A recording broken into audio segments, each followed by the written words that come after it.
오늘 이 시간에는 울더라도 뿌려야 합니다 라는 제목을 가지고 말씀 증거하도록 하겠습니다.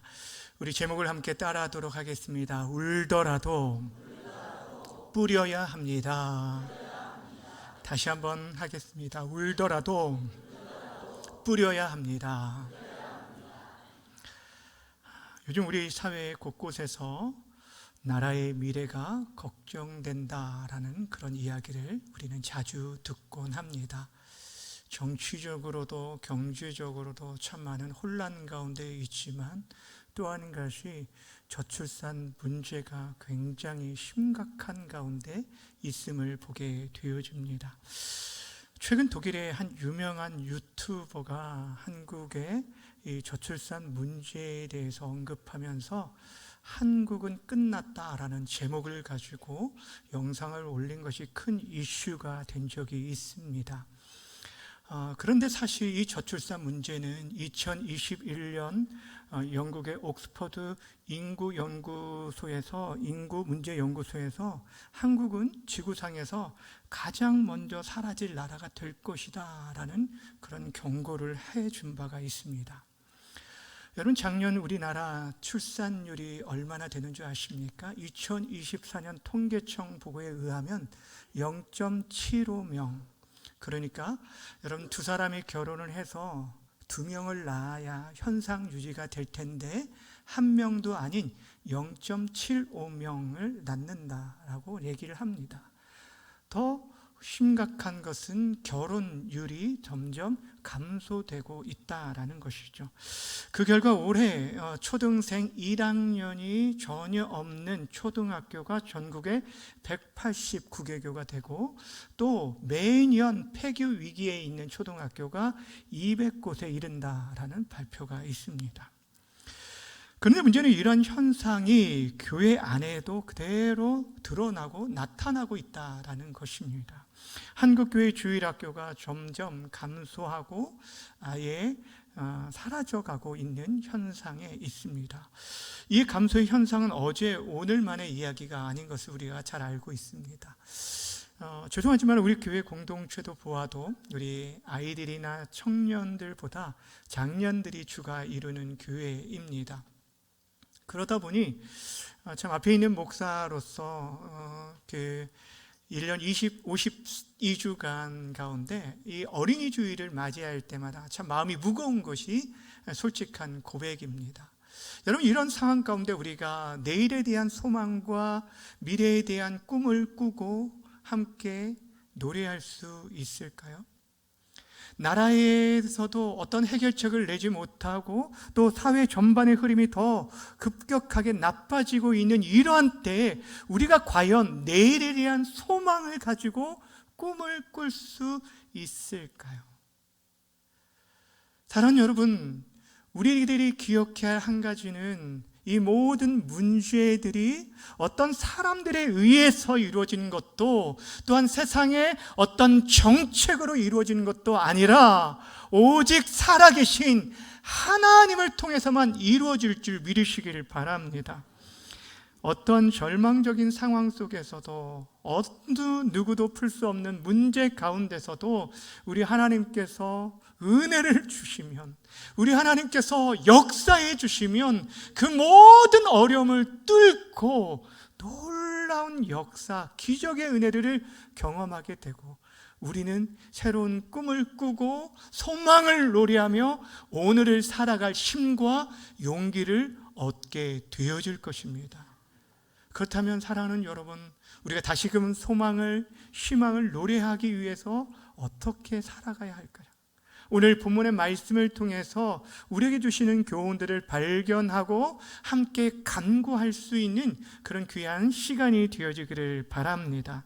오늘 우리가 읽은 본문 시편 126편의 말씀은 표제에서 말해주고 있는 것처럼 성전에 올라가는 노래 중에 하나입니다. 시편에 보면 성전에 올라가는 노래가 120편부터 134편까지 15편이 성전에 올라가는 노래로 되어져 있습니다. 이스라엘 백성들이 3대 절기인 유월절, 맥주절, 초막절이 되어지면 그들이 어느 곳에 있든지 간에 흩어진 이스라엘 백성들이 예루살렘 성으로 향하여서 그곳에서 이 절기를 지키며 하나님을 예배하였습니다.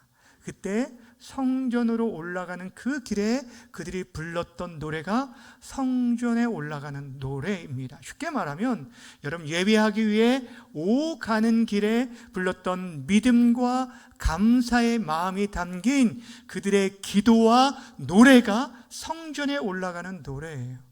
이 오늘 본문 126편은 15편 가운데 7번째 해당되는 시로 이스라엘의 해방시로 유명한 시입니다. 바벨론 포로 가운데 있었던 그들이 고국으로 돌아올 수 있게 되어진 은혜들을 기억하며 그 기쁨과 감격 가운데 예배할 뿐 아니라 더 나아가 온전한 회복을 꿈꾸며 기대하며 간구하는 노래가 오늘 본문의 말씀입니다. 자, 그들이 얼마나 큰 감격 가운데 노래하였는지 우리 1절 말씀을 함께 읽겠습니다. 시작. 여호와께서 시온의 포로를 돌려보내실 때에 우리는 뭐와 같았다고요? 꿈을 꾸는 것 같았다라고 말합니다. 도저히 생각할 수도 없는, 어떻게 이런 일이 일어날 수 있을까라고 그들이 여겼다라는 것이에요. 자신들이 생각해도 믿어지지 않는 일이 일어났다는 거예요. 그들은 평생 포로로 살 줄 알았습니다.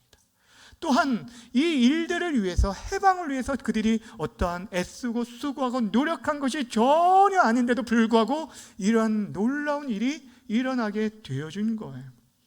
여러분, 처음에 우리가 알고 있듯이 세 차례에 걸쳐서 이 이스라엘이라는 나라가 바벨론에 의해서 사로잡히게 되었는데, 결정적으로 3차 BC 586년 바벨론에 의해서 예루살렘 성이 완전히 회파되어지고 성전이 불타지게 되었습니다.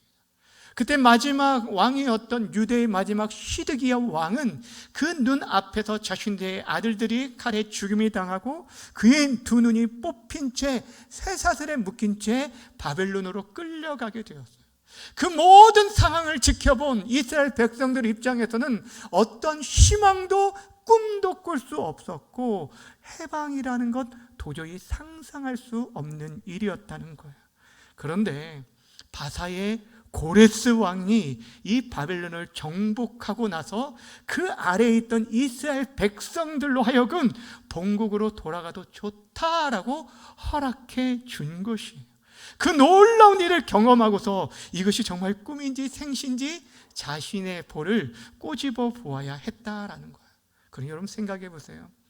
평생 포로로 살 줄 알았던 인생들이 지금 예루살렘 그 하나님을 예배하기 위해 올라가는 그 길에 얼마나 벅찬 가슴 가운데 예배할 수 있는 그 자체만으로 얼마나 감사함으로 그들이 찬양하였겠습니까? 여러분, 그들은 알았어요. 자신들이 지금 자유의 몸이 되어진 것은 겉으로 볼 때는 누구의 역사죠? 여러분, 겉으로 볼 때는 이 고레스의 정책에 의해 이루어진 일이지만 그 모든 일 배후에 누가 역사하셨습니까? 하나님께서 역사하셨음을 알았기 때문에 그들이 뭐라고 고백하냐면 고레스가 라고 말하지 않고 여호와께서 시온의 포로를 돌려 보내실 때에 라고 고백하고 있는 것입니다. 그러면서 2절에 보시면 이들의 큰 감격이 무엇으로 표현되었는지 여러분 2절 말씀 함께 읽겠습니다. 시작. 그때에 우리 입에는 웃음이 가득하고 우리 혀에는 찬양이 찼었도다. 아멘. 여러분, 그들의 입에는 웃음이 가득했고 그들의 혀에는 찬양이 찼었다라고 말해요. 하나님이 행하신 큰 일을 경험하게 될 때 그 은혜로 인해서 벅찬 마음 가운데 여러분 웃음과 찬양이 가득했다라고 말하고 있어요. 이것을 바꾸어 말하면 여러분 우리 삶 속에 웃음과 찬양이 메마르게 된 이유는 다른 것이 아니에요. 하나님의 은혜가 메말랐기 때문이에요. 하나님의 은혜를 은혜로 기억하지 아니하고 그것이 당연한 것으로 여기는 순간 우리의 삶 속에 찬양이 메마르게 되더라고요. 이번 주간에 어버이날이 있습니다. 여러분, 우리 자녀들이요, 우리 부모님의 그 수고와 헌신과 사랑이 얼마나 귀한 것인지를 알고 그 가치를 인정해 드리며 섬겨야 하는데도 불구하고 그 사랑을 마땅한 것으로, 당연한 것으로 여기게 되어지면 감사를 잃게 되어지는 것과 마찬가지. 여러분, 그렇게 우리에게 필요한 게 뭐냐면 매사에 하나님께서 우리에게 베풀어 주신 구원의 은혜뿐 아니라 우리 모든 일상 속에서 하나님께서 베풀어 주신 그 은혜를 기억하며 살아가는 것이 얼마나 중요한지 모릅니다. 우리가 자주 찬양하는 그 찬양 가운데 송경민 씨가 쓴 은혜라는 찬양이 있습니다. 그 가사에 보면 이렇습니다. 내가 누려왔던 모든 것들이, 내가 지나왔던 모든 시간이, 내가 걸어왔던 모든 순간이 당연한 것이 아니라 뭐라고요? 은혜다라고 말해요. 그러니까 내 삶에 주어진 모든 것이 당연하게 여겼었는데 그게 아니라 돌아보니까 하나님이 함께 해주지 않으면 내가 그 모든 것 하나라도 내가 누릴 수 없었구나라는 그런 고백이에요. 주 안에 사랑하는 여러분, 여러분의 모든 삶이 하나님의 은혜 속에 있었음을 고백하는 귀한 인생들 되길 바랍니다. 그럴 때 우리의 입술에서 우리의 심령 가운데 기쁨과 감사가 터져 나오게 되어주는 거예요. 오늘 이스라엘 백성들이 그러했습니다. 과거에 하나님께서 자신들의 삶에 행하신 크신 일을 기억하면서 그 은혜가 과거에만 머물지 않고 현재 지금도 그들의 삶에서 계속되기에 그 하나님의 은혜에 감사하며 성전에 올라갈 때마다 벅찬 가슴 가운데 찬양하며 예배드렸어요. 여러분, 우리나라가 일제강점기를 거치고 해방된 지 이제 80년이 되어졌어요. 여러분, 오랜 시간이 지났지만 그럼에도 우리는 그 은혜들, 하나님께서 이 땅 가운데 행하신 그 일들을 우리는 기억하며 감사해야 돼요. 근데 무엇보다 우리 각 개인의 삶 속에서 역사하신 구원의 은혜에 대한 본질적인 감사가 여러분 안에 계속되도록 되새겨져야 돼요.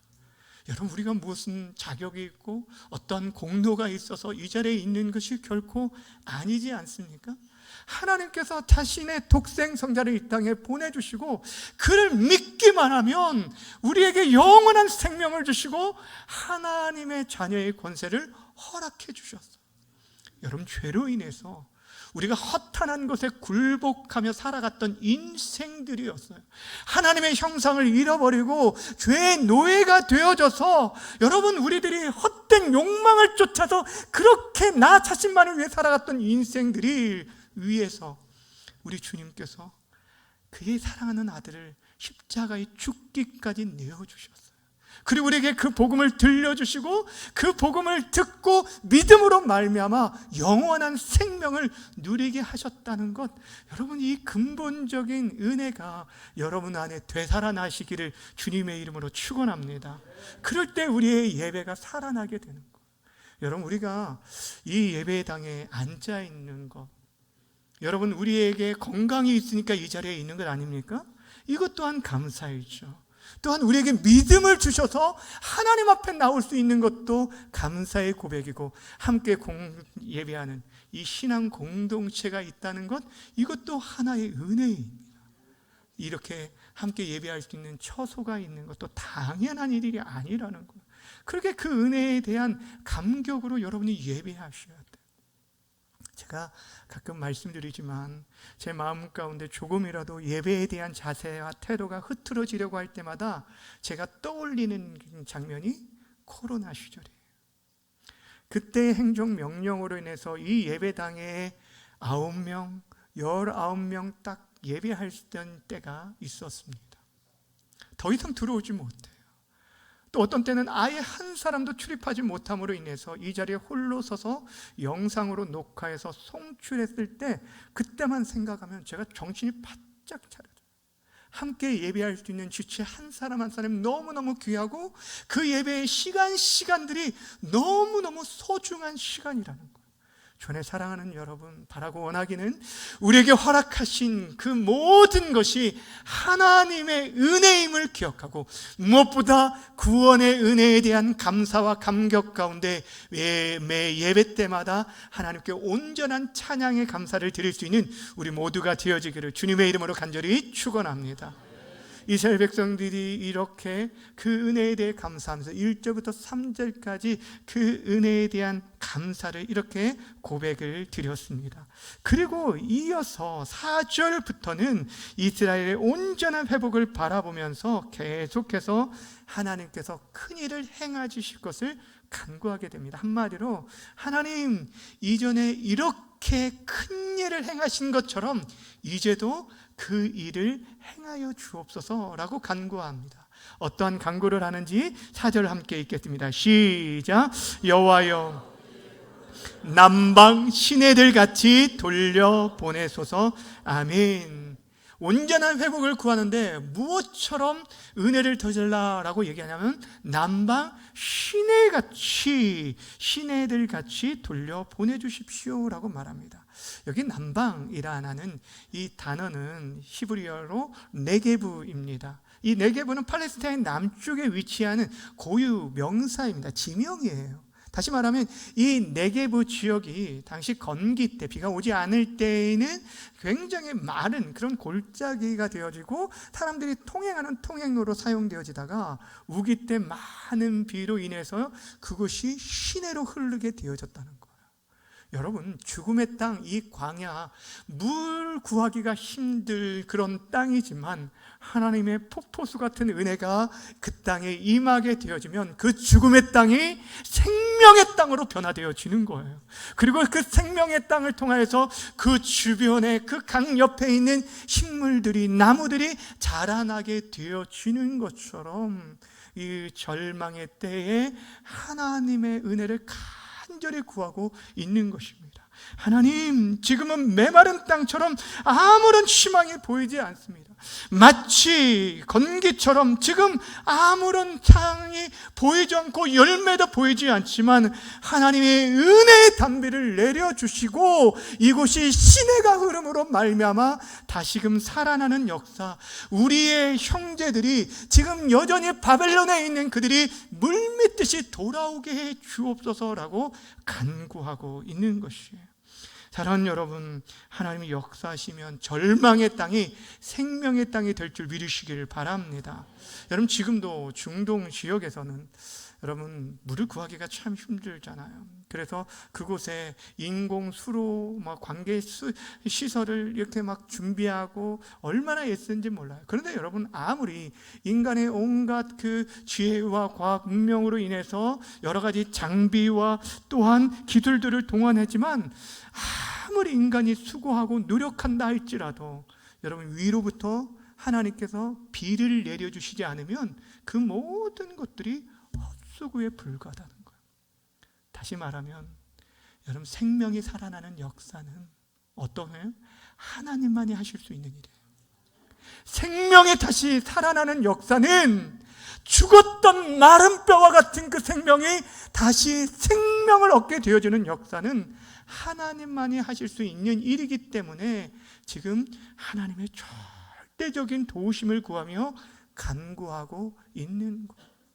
여호와여, 우리의 포로를 남방 시내와 같이 돌려보내 주십시오. 더 나아가서 미래에 대한 확신 가운데 오늘을 어떻게 살아갈지 우리에게 이렇게 강하게 선포해주고 있어요. 5절과 6절 말씀도 읽습니다. 시작.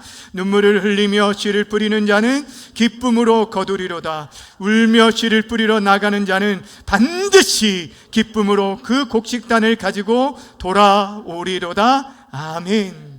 여러분, 5절과 6절에 계속 반복되어지는 단어가 있습니다. 어떤 단어입니까?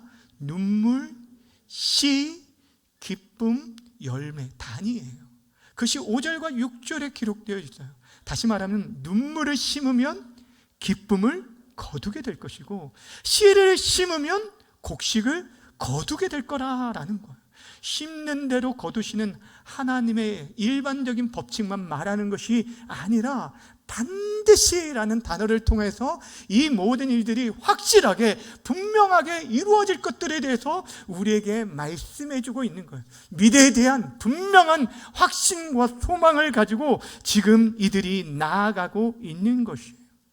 과거에 하나님께서 베풀어 주신 큰 일에 대한 감격으로만 끝나지 않고 미래에도, 지금은 아무것도 보이지 않지만 미래에 대한 분명한 확신과 소망을 가지고 그들이 지금 나아가며 우리들에게 해야 할 일이 있다고 말해주고 있습니다. 바로 여기에서 우리가 살아갈 힘과 용기를 얻게 되어주는 거예요. 힘들고 어려운 현실 속에서도 참고 인내하며 걸어갈 수 있는 그 힘과 비결은 바로 과거의 은혜를 기억하고 미래에 주실 은혜를 소망하며 확신한 자에게만 이 일들을 헌신하고 결단하며 나아갈 수 있는 거예요. 오늘 시인이 그 확신이 있었기 때문에 내가 눈물을 흘려서라도, 내가 정말 울더라도 씨를 뿌리며 나아가겠다라고 얘기하고 있는 거예요. 본문에서 울며 씨를 뿌리러 나간다라는 것은 어떤 의미가 내포되어져 있냐면 이전에도 계속해서 씨를 뿌렸다는 거예요. 작년에도, 그 재작년에도 계속 씨를 뿌렸는데 거두들인 열매가 없음으로 인해서 그 눈에 눈물이 가득한 모습을 전제해 주고 있는 말입니다. 그렇지만 포기하지 않는다는 것, 멈추지 않는다는 것, 누가 뭐라 해도 다시금 일어나서 열매를 위해 바라보며 소망하며 씨를 뿌리는 것을 말하는 거예요. 하나님께서 언제 우리의 사랑하는 자녀들에게 은혜를 주실지 모르기 때문에, 하나님께서 어떠한 순간에 우리 아이들을 만나 주실지 알지 못하기 때문에 계속해서 기회가 닿는 대로 눈물로 씨를 뿌리며 나아가는 거예요. 당장 먹을 양식이 없어도 내일을 위해 그 씨앗을 심는 거예요. 여러분, 예전에 우리 어르신들이 그랬잖아요. 아무리 배가 고파도 종자 씨앗은 먹지 않고 남겨두고 심는 이유가 무엇이냐면 그 종자 씨앗은 곧 그 가정의 생명이 되고 내일이기 때문에, 우리가 애쓰고 수고해야 할 이유가 바로 여기에 있는 거예요. 그런 절박한 심정으로 우리가 나아가야 한다라는 거예요. 물론 여러분, 우리가 다음 세대를 세워나가는 것이 말처럼 쉬운 일이 아닙니다. 우리가 그동안에도 애쓰고 수고했는데 그 열매들이 보이지 않기 때문에 쉽게 낙심하고, 모두가 그러는데, 지금 시대가 그러는데 라고 우리도 손을 놓고 싶을 때가 많다라는 거예요. 아무리 기도해도 응답이 보이지 않습니다. 아무리 가르쳐도 변화가 나타나지 않습니다. 아무리 사랑해도 반응을 보이지 않을 때가 있는 것 같아요. 그러나 여러분, 그렇지 않아요. 반드시 변화된 때가 있게 될 것이에요. 여러분, 사람마다의 각자의 때가 다를 수 있지만 여러분, 하나님의 말씀이 살아있는 말씀이기에 그 말씀이 심겨지면, 그 말씀이 그 마음 가운데 한 말씀이라도 제대로 심겨지게 되어지면, 여러분, 그들이 10년이든 20년 후든 반드시 살아나고 그 영혼 가운데 놀라운 복음의 싹이 씹히게 되어질 것입니다. 그러기에 우리가 멈추지 않고 나아가야 돼요. 올해는 우리 한국 기독교 역사 가운데 의미 있는 해이기도 합니다. 이 나라에 개신교 선교사님이 공식적으로 들어온 지 올해가 140주년이 되는 해입니다. 1885년 4월 5일에 여러분, 장로교회 언더우드 선교사님과 감리교회 아펜젤라 선교사님이 이 땅에 들어오셨습니다. 그리고 그들의 복음의 씨앗을 이 땅 가운데, 이 조선 땅에 심어 주었어요. 여러분, 언더우드 선교사님이 처음에 사역하면서 얼마나 힘들고 어려웠는지, 그런데도 불구하고 하나님 앞에 기도하는 마음으로 선교 본부에 선교 편지를 보낸 것이 있는데, 그 편지가 우리에게 지금까지도 전해주고 있어요. 어떠한 심정으로 사역하였는지 제가 읽어드릴게요. 한번 잘 들어보세요. 오 주여, 지금은 아무것도 보이지 않습니다. 보이는 것은 고집스럽고 얼룩진 어둠뿐입니다. 어둠과 가난과 인습에 묶여있는 조선 사람들만 보입니다. 조선인의 마음이 보이지 않습니다. 또한 저희가 해야 할 일이 보이지 않습니다. 그러나 주님, 순종하겠습니다.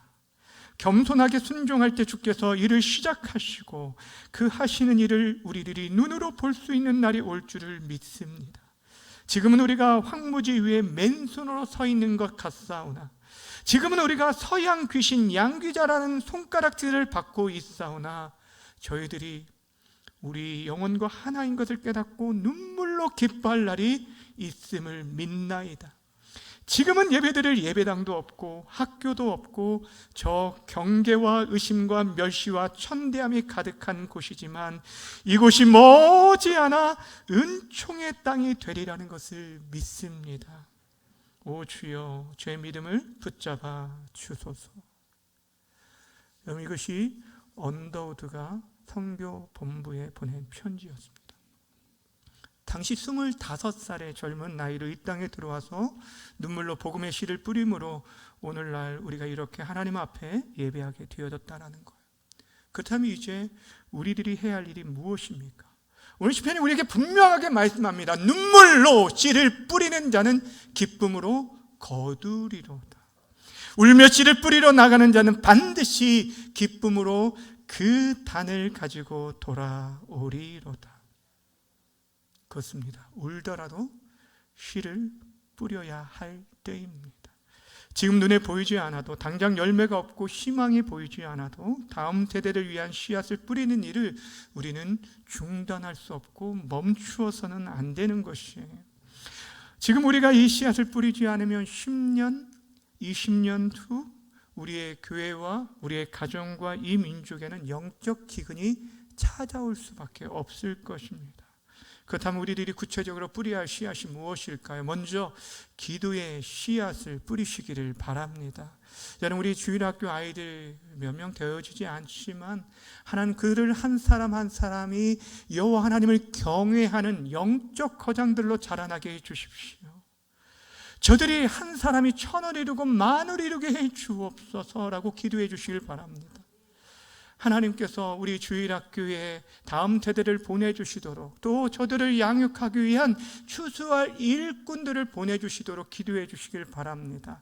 여러분, 오늘 예배하고 나아가실 때 우리 주일학교에서 준비하고 있는 1:1 우리 아이들과 매칭해서 그들의 내가 영적 부모가 돼서 1년 동안 기도하겠다라는 그런 결연운동이에요. 하나님과의 약속이에요. 여러분, 이 시간에 동참해 주시는 것이 바로 이 씨앗을 심는 일이에요. 그들을 위해서 하나님 앞에 울며 기도하면 나아갈 때 하나님께서 반드시 들으시고 역사할 줄 믿으시길 바랍니다. 두 번째, 우리가 뿌려야 할 씨앗은 분명한 말씀의, 복음의 씨앗입니다. 말씀이 우리를 통해서, 우리의 입술을 통해서 전해져야만 그들이 살아날 수 있습니다. 여러분, 때로는 우리 자녀들에게, 자녀손들에게 말씀을 전하기가 힘들면 여러분이 말씀을 사랑하고 말씀을 가까이 하고 말씀을 읽고 찬양을 듣는 그런 모습들을 보여주시기를 바랍니다. 여러분, 카톡으로 정치 얘기만 하지 말고 말씀 성경 구절 한 구절이라도 그들에게 보내주시면 그 말씀이 살아 역사해서 그 영혼의 마음을 열 때가 있을 거라는 거예요. 또한 직접 전하지 못하면 여러분 교회로 청하시길 바랍니다. 우리가 올해 새생명축제가 6월 22일에 있어요. 1년에 한 차례 우리가 믿지 않는 가족과 이웃들을 초청해서 복음을 전하는 시간을 가지는데, 이 시간을 위해서 여러분 기도해 주시길 바라고 그들 청하시기를 부탁을 드립니다. 세 번째, 우리가 사랑과 섬김의 씨앗을 심어야 돼요. 여러분은 우리 교회 공동체 안에 다음 세대들이 여러분의 자녀 손이라고 여기고 정말 마음 다해서 저들을 격하게 격려해 주시고 응원해 주셨으면 좋겠어요. 여러분, 알지 못하는 아이들도 많잖아요. 이름도 모르잖아요. 그런에도 불구하고 먼저 다가가시는 거예요. 먼저 다가가서 참 살았다고, 반갑다고, 축복한다고, 사랑한다라고 여러분들이 정말 마음 다해 진심으로 그들에게 다가가 주시기를 부탁을 드립니다. 또한 저들이 양육하고 세우는 우리 교역자들과 교사들을 진심으로 저들을 사랑으로 섬겨주시기를 부탁을 드립니다. 어쩌면 앞에 서 있는 저보다도 더 중요한 역할을 하고 있는 귀한 분들이에요. 여러분, 그들을 위해서 기도하고 섬겨주시는 사랑이 우리 교회를 세우는, 다음 세대를 세우는 귀한 밑거름이 되어질 것입니다. 주 안에 사랑하는 여러분, 하나님께서 우리에게 지금 이 자리에 우리를 불러주시고 예비하게 하신 이유가 무엇일까요? 하나님께서 지금 아니 목사님, 제가 나이가 몇인데 지금 무엇을 할 수 있다고 생각하십니까? 말하십니까? 라고 말하는데, 여러분, 그렇지 않아요. 여러분들이 지금까지 살아왔던 생애 속에서 행했던 일보다 더 많은 일을 여러분 남은 생에 행하실 수도 있습니다. 여러분이 정말 마음 다해서 이 일에 동참해 주시고 기도하며 나아간다면 반드시 열매가 맺혀지게 되어질 것이에요. 때로는 여러분이 살아 생애에 여러분의 자녀들이 돌아오는 것을 보지 못할 수도 있습니다. 그러나 저는 확신합니다.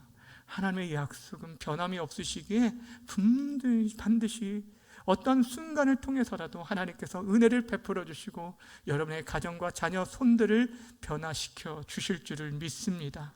그러기에 여러분, 우리를 이 땅에 있게 하신 그 모든 것이 여러분 우리의 사명인 줄 알고 생명을 허락하신 동안 울더라도 씨를 뿌리심으로 말미암아 그 귀한 생명의 역사가, 열매가 우리 교회와 이 민족에 맺혀지는 귀한 역사가 있게 되기를 주님의 이름으로 간절히 축원합니다.